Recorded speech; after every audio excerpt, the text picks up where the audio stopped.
This tiny device is a cervical disc replacement. It's a great motion-sparing, non-fusing technique I use to treat patients that have disc herniations that fail surgical treatment. In this video, I'm going to show you when I use them, how I use them, and why I use them.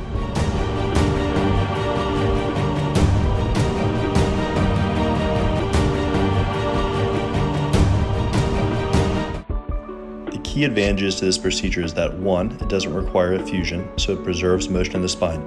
2, because motion is preserved, there's less wear and tear of the disc space above and below. The key diagnosis for when this procedure should be performed is when there's a disc herniation that does not get better with non-operative treatment. This disc herniation is pushing a nerve root that causes shooting pain down the arm. When this procedure is done, you'll have this artificial disc between the vertebral body above and below where the disc herniation was. Here's how the procedure goes. A 1 to 2 inch incision is made off the front of the neck in a skin fold usually, so that you never see the scar. You carry the dissection down to the front of the neck and find this degenerative disc space. After this is removed and the cartilaginous end plates are also removed, this spacer material can then be inserted.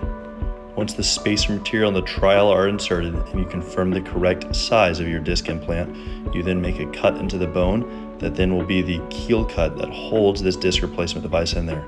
It's gently tamped down into place and it has a very snug and secure fit. The safety protocol of these cases have really increased over the last several years. Many of these patients go home same day, if not the next morning. Here are some of the protocols I tell patients frequently.